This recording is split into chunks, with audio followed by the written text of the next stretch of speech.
Real money takes real talent, Lorraine. Maybe Craig can find you some filing work at the new office.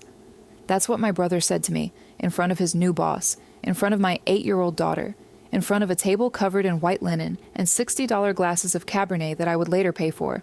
He said it with a grin. He said it like it was the funniest thing anyone had ever come up with. And my mother laughed. Not a polite laugh, not a surprise laugh, a real one. Full-throated and ringing off the walls of a steakhouse where dinner ran $150 a plate. My father cut into his ribeye and didn't look up. My daughter Sarah looked down at her lap. Her lip trembled once. She pressed her hands together under the table, and I watched her knuckles go white. I didn't scream. I didn't cry. I didn't push back from the table or throw my napkin down. I picked up my water glass, took a sip, and set it back on the tablecloth without a sound. But something inside me shifted. Not loud, not dramatic. Just a clean, quiet break. Like a wire pulled taut for 3 years, finally snapping in two. If you've ever had a family member treat your hard work like it was nothing, hit that like button and subscribe. Let me take you back. Because this didn't start at that dinner table. It started 6 years ago when Mason lost his first real job. He was 27. He'd been working at a mid-tier distribution company in Fort Worth for less than a year before they let him go. The official reason was restructuring. The real reason, according to the one friend he had there who still talked to him, was that Mason had overpromised a client, underdelivered by a full quarter, and then tried to blame his assistant when the numbers didn't add up. He moved back in with our parents for 3 weeks.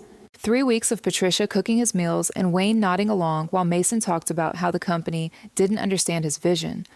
3 weeks of my mother calling me every other night, not to ask how Sarah was doing. Sarah was 4 then, still waking up crying for her father, but to tell me that Mason needed help. Thomas had been gone for 2 years at that point. My husband, my partner, the man who used to sit across from me at the kitchen table while I built my business plan on a legal pad and tell me I was going to change how companies operated. He died in a multi-car collision on I-35 on a Tuesday afternoon in October, and the world kept spinning like nothing had happened. I used part of the $1.2 million life insurance settlement to stabilize my firm. I put the rest into a trust for Sarah and a series of conservative investments. I didn't buy a bigger house. I didn't take a vacation. I sat at my desk at 7 every morning, and I built Miller Operations Consulting into something real, something that mattered. By the time Mason lost his job, my firm had 3 active clients and was pulling in just over $400,000 a year. I had restructured supply chains for 2 regional manufacturers and saved one of them $1.8 million in annual operating costs. I was good at what I did. I was quiet about it. My parents didn't know the details. They never asked. What my mother told me on the phone that 3rd week was this: Lorraine, your brother just needs a little help getting back on his feet.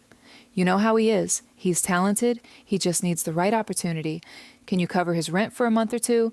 Just until he lands something. A month or 2. That's what she said. I said yes. I set up a transfer, $2,400 a month to cover a 1-bedroom apartment on the east side of Dallas. I told myself it was what family did. I told myself Thomas would have done the same. That was 36 months ago. 36 months of transfers. $2,400 every single month, pulled from my personal account on the first. $86,400 total. I never missed one. Mason never said thank you. Not once. Not in a text. Not in a card.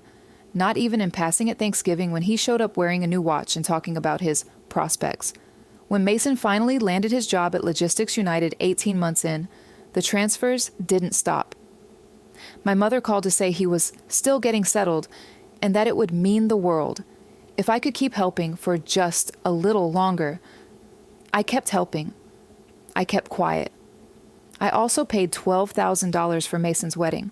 His suit, Tiffany's rehearsal dinner at a wine bar downtown, the gift table decorations. My mother presented it all as a gift from the family. I was the family. I was the only one who wrote a check. And when I enrolled Sarah in private tutoring, $4,500 for a semester of one-on-one math and reading instruction because her teacher said she was struggling with confidence after losing her father, Patricia told me over the phone that it was a waste of money for a girl who will just be a bookkeeper. A bookkeeper. That word followed me everywhere in that family. It didn't matter that I had a master's degree in operations management. It didn't matter that my client list was growing. It didn't matter that I was the one keeping Mason's lights on. To Patricia, I counted beans. To Wayne, I didn't exist loudly enough to acknowledge. And to Mason, I was the punchline he never got tired of telling. Meanwhile, Mason walked into Logistics United like he'd built the place himself. His title was Account Coordinator, entry level.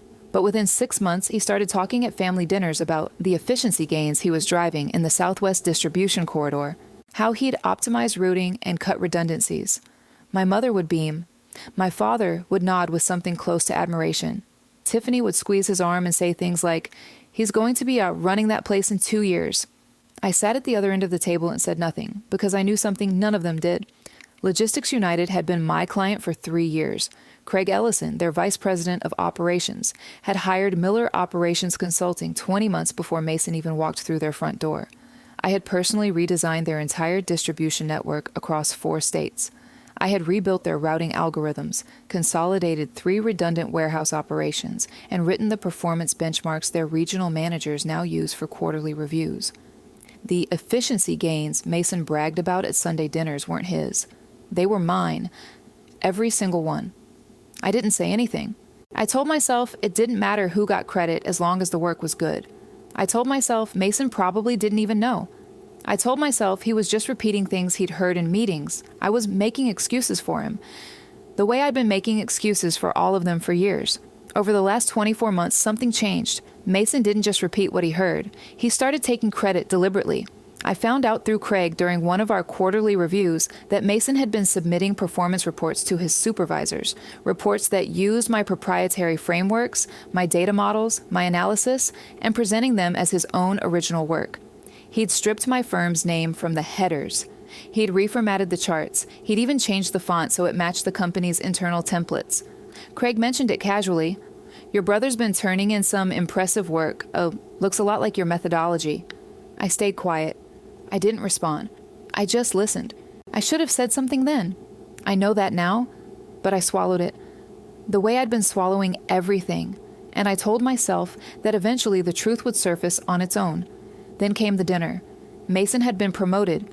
Sales director. A title he'd apparently been angling for with those stolen reports and inflated numbers. The dinner was his celebration.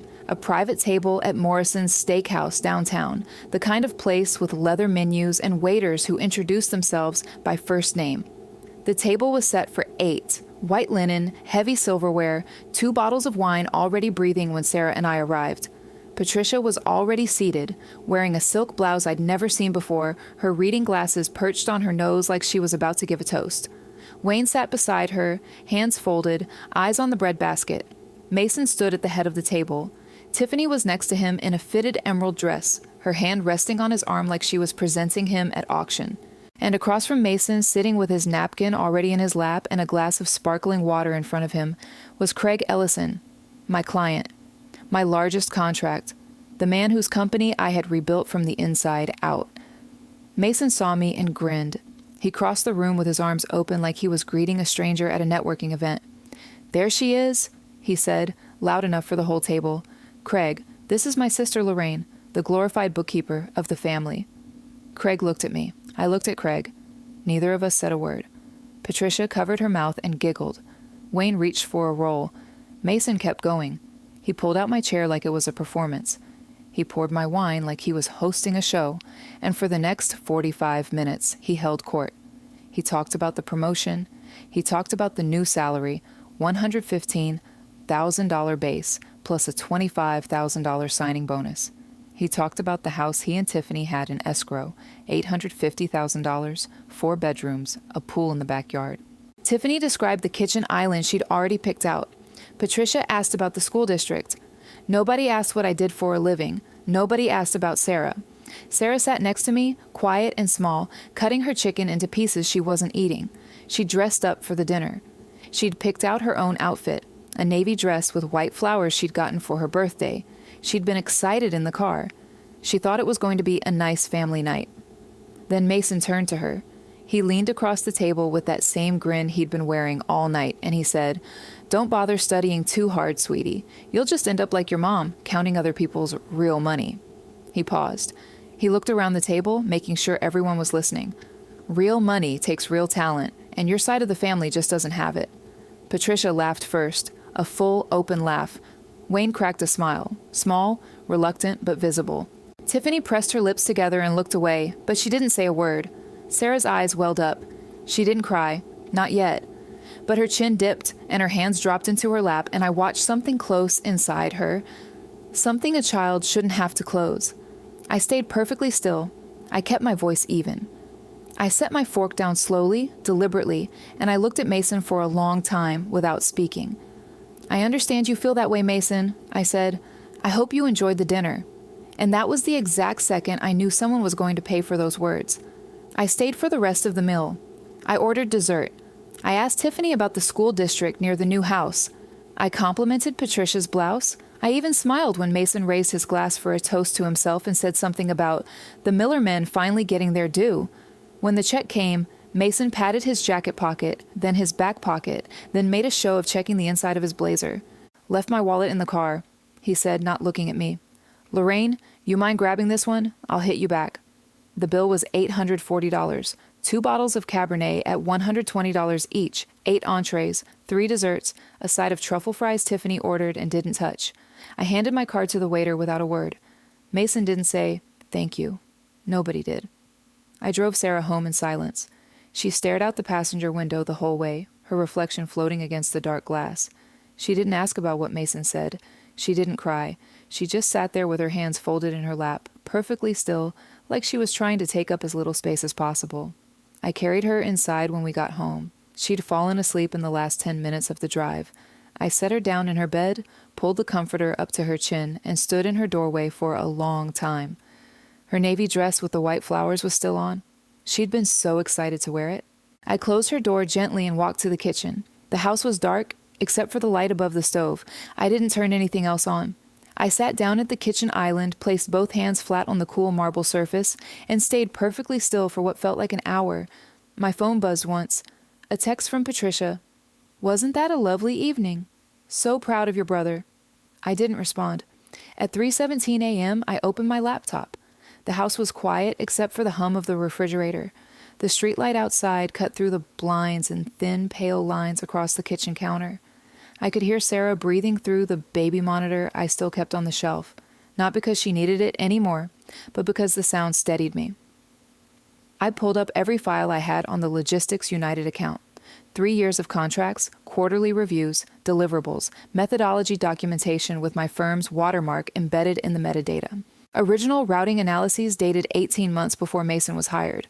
Email chains between Craig Ellison and me discussing the distribution network redesign, timestamped, archived, every single one. Then I opened the folder I'd been building for 2 months, the one I hadn't wanted to use. Craig had mentioned Mason's reports casually at our last quarterly review. That night, I'd gone home and started pulling comparisons. Mason's submitted performance reports, which Craig had forwarded to me as a professional courtesy when I asked about the methodology overlap side by side with my proprietary deliverables. Same frameworks, same data models, same analysis structure. He'd changed the fonts. He'd stripped the headers. He'd replaced my firm's name with his own. 12 reports, 24 months of intellectual property theft. I compiled everything into a single file, the original deliverables with timestamps, the stripped reports Mason had submitted, a side-by-side comparison document highlighting identical language, identical frameworks, identical conclusions with my firm's proprietary markers still embedded in the underlying data. I attached the original contract between Miller Operations Consulting and Logistics United, which included an integrity of data clause, Section 7.4, that explicitly prohibited any unauthorized reproduction or attribution of my firm's work product. Then I opened a new email. I typed Craig Ellison's address. I wrote 3 sentences. "Craig, please find attached documentation regarding the unauthorized use of Miller Operations Consulting proprietary deliverables in internal performance reports submitted by Mason Miller between January of last year and present. The comparison files and original timestamps are included. I'll be available at your office at 9 a.m. to discuss the expansion agreement and any related concerns." I read it twice. I sent it. Something shifted in my chest. Not anger, not satisfaction, just clarity. The quiet wasn't heavy anymore. It was sharp. It was clear. I closed the laptop and sat in the dark kitchen for another 20 minutes. Then I picked up my phone and called Marcus Reed. Marcus had been my corporate attorney for 4 years. He'd handled the firm's incorporation, my intellectual property filings, and the trust I'd set up for Sarah after Thomas died. He answered on the second ring, even at 3:41 in the morning, because Marcus was the kind of man who understood that a call at that hour meant something. "I need a cease and desist prepared by 8, I said, "and I need you to review a forensic comparison of stolen deliverables, 12 reports, 24 months of unauthorized use." Marcus didn't ask who, he didn't ask why. He said, "Send me the files, I'll have everything ready." I sent the files. I set my phone face down on the counter. I went to check on Sarah one more time, still sleeping, still curled in her navy dress, and then I sat on the edge of my own bed in the dark and waited for morning. I didn't sleep. I didn't need to. At 8:47 a.m., I walked into the lobby of Logistics United wearing a charcoal blazer and carrying a leather portfolio with Marcus Reed's cease and desist, the forensic audit, and the $1.2 million expansion contract I'd been negotiating with Craig's team for the past 4 months. Craig Ellison met me at the elevator. He didn't smile. He didn't shake my hand in the usual way, quick and professional. Instead, he held the door open and walked me to his corner office without a word. The door closed behind us. Craig sat down behind his desk and placed a printed copy of my email on the surface between us. Next to it was a stack of internal documents I recognized immediately, Mason's submitted reports, flagged with yellow tabs. "I had our compliance team pull his files at 6 this morning," Craig said. His voice was even, controlled. "Every report he submitted in the last 24 months. The methodology matched to your deliverables isn't close, Lorraine. It's identical. Section structures, data models. Even the margin formatting in 3 of the quarterly summaries still carried your embedded metadata tags." I didn't say anything. I waited. "He didn't just copy your work," Craig continued. "He built his entire promotion case on it.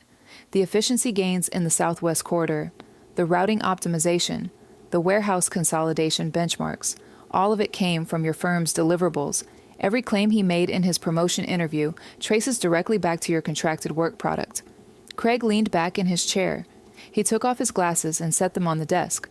"I recommended him for sales director based on those reports. I signed off on a $115,000 salary and a $25,000 signing bonus because I believed he was the one driving those results." "He wasn't," I said quietly. "No," Craig said. "He wasn't." There was a long silence, the kind that fills a room from the floor up. Craig picked up his phone and pressed a single button. "Karen, send in HR and have security stand by on the 3rd floor." Then he looked at me. "I want to sign the expansion contract this morning. Your firm's work has saved this company $4.3 million over 3 years, and I'm not letting a fraud compromise that relationship." I opened the leather portfolio. I placed the $1.2 million expansion agreement on his desk.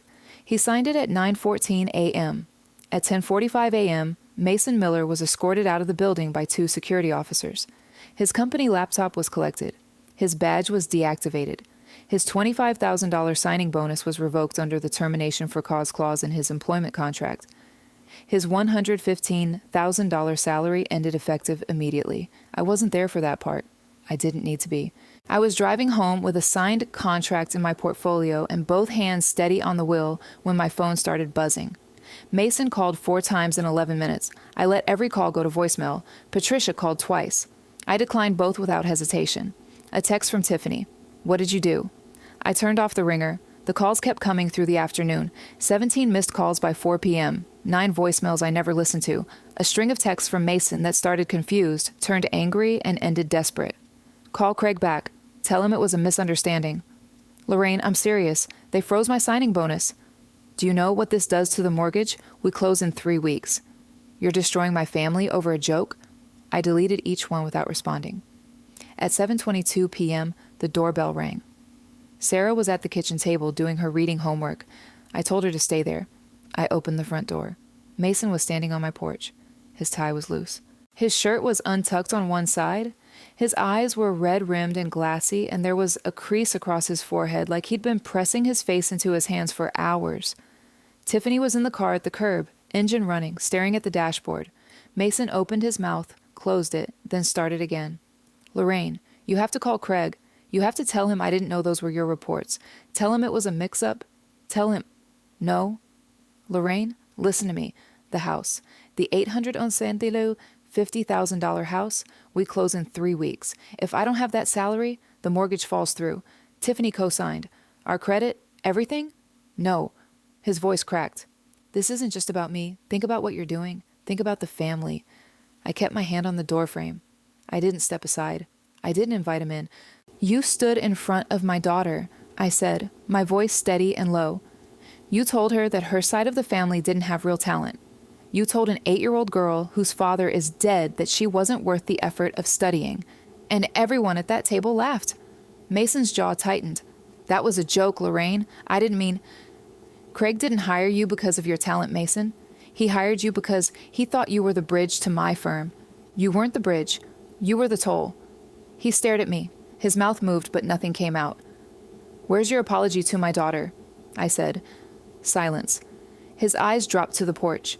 He didn't answer. I waited 3 full seconds. Then I stepped back. The door closed softly. No slam. Just the quiet click of the lock sliding into place. I stood on my side of the door and listened to his footsteps retreat down the walkway. A car door opened and closed. The engine revved once, then faded down the street until the neighborhood was silent. I walked back to the kitchen.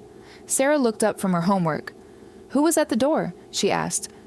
I sat down next to her and picked up her reading book. Nobody important, I said. That night, after Sarah fell asleep, I sat at the kitchen island one last time. The house was dark except for the light above the stove. My phone was face down on the counter. I hadn't touched it in hours. I picked it up. The screen lit up with a wall of notifications. 31 missed calls, 14 voicemails, a group text from Patricia that read, "You've torn this family apart over your ego, Lorena Lane. I hope you're proud of yourself." I wasn't proud. I wasn't anything. I was just done. I opened my contacts. I scrolled to Mason's name and tapped block. Then Patricia, then Wayne, then Tiffany, one by one, deliberately like turning off lights in rooms I would never enter again. I removed myself from the family group chat. I deleted the shared photo album Patricia had created for holidays, the one where every picture of Sarah was buried at the bottom, if she appeared at all. I removed Mason from my emergency contact list and replaced him with Marcus Reed. Then I opened my banking app. I scrolled to the recurring transfers. There it was, $2,400 scheduled for the first of every month, labeled family support. 36 months without interruption, $86,400 in total. I tapped the transfer. I tapped cancel. The confirmation appeared on screen, and I stared at it for a long time. I didn't feel triumph. I didn't feel revenge. I felt like I'd set down a bag of rocks I'd been carrying up a hill for 6 years and realized my shoulders could still straighten. I closed the app. I plugged my phone in on the counter. Screen down. I checked on Sarah one more time. Still asleep, finally out of the navy dress and into her pajamas, and then I went to bed. For the first time in longer than I could remember, I slept through the night. The weeks that followed were quiet. Not empty quiet, not the kind of silence that presses down on you and makes the house feel hollow. This was different. This was the kind of quiet that comes when the thing you've been dreading has already happened and the world didn't end. Sarah went back to school. She came home with a worksheet covered in gold stars and told me her teacher said she had excellent focus. I put it on the refrigerator with a magnet shaped like a ladybug. She grinned so wide her missing tooth showed. I went to work. I met with Craig Ellison's team twice in the first 2 weeks to begin implementation on the $1.2 million expansion contract. The work was clean, focused, and mine. No one else's name on it, no one else taking credit. Just the frameworks I'd built, applied to the systems I understood better than anyone in that building. Marcus Reed sent the cease and desist to Mason on the 4th day. It detailed the intellectual property theft, cited Section 7.4 of my contract with Logistics United, and demanded the immediate destruction of all copies of my firm's proprietary materials in Mason's possession. Mason didn't respond. His attorney did, a junior associate from a discount legal service who sent a 1-paragraph reply requesting an extension to review the claims. Marcus gave them 10 business days. They never followed up. I didn't seek out information about what happened next. I didn't have to. The logistics industry in the Dallas-Fort Worth corridor isn't large. People talk. And what I heard over the following months came through client meetings, industry contacts, and the occasional offhand comment from Craig during our quarterly reviews. 3 weeks after Mason's termination, the $850,000 house fell out of escrow. The mortgage lender pulled the application the day Logistics United's HR department confirmed the termination for cause designation. Mason's credit took the first hit. His score dropped to 512 within 60 days. Tiffany's co-signature meant hers followed. They lost the earnest money. $17,000. Gone. The signing bonus, $25,000, had already been revoked on the day of termination. Mason had spent $6,200 of it before the clawback hit. He owed the difference. He didn't have it. Background checks in the logistics sector are thorough. When a termination for cause flag includes the words intellectual property fraud and falsified performance documentation, hiring managers don't schedule interviews. They delete the application. Mason applied to 11 companies in the first 3 months. He received 2 automated rejections. The rest didn't respond at all. By the 4th month, he was working night shifts at a warehouse distribution center in Garland. $16.50 an hour. No benefits, no title. He unloaded trucks from 10 p.m. to 6 a.m. and drove home in a 10-year-old sedan Tiffany's parents had given them when the lease on their SUV expired, and they couldn't afford the buyout. Tiffany filed for legal separation 5 months after the termination. I heard about it through a mutual acquaintance, someone who'd been at their wedding, the one I'd paid $12,000 to make happen. The acquaintance said Tiffany had moved back in with her parents in Plano. She had taken most of the furniture. Mason kept the apartment, a 2-bedroom unit on the east side of Dallas with shared laundry in the basement. The same neighborhood where I'd been paying his rent for 3 years. He was paying it himself now, or trying to. 6 months in, Patricia called me from a number I didn't recognize. I picked up by accident. I was driving, and my car's system connected automatically. Her voice filled the cabin before I could react. "Lorraine, this has gone far enough. Your brother is barely surviving. He's working nights. Tiffany left him. He can't even afford—" I pressed end on the steering wheel. The call disconnected mid-sentence. I pulled over, blocked the new number, and sat in the car for a moment with both hands on the wheel. I didn't feel guilty. I didn't feel angry. I felt nothing. Not toward Mason. Not toward Patricia. Not toward Wayne, who, as far as I knew, still hadn't said a single word about any of it. I felt nothing, and for the first time, that felt exactly right. 8 months after the dinner, Craig Ellison mentioned during a contract review that Logistics United's legal team had referred the intellectual property case to an outside investigator. The audit confirmed what we already knew: 12 falsified reports over 24 months, all built from my firm's proprietary deliverables. The investigator's report was filed with the company's insurance carrier.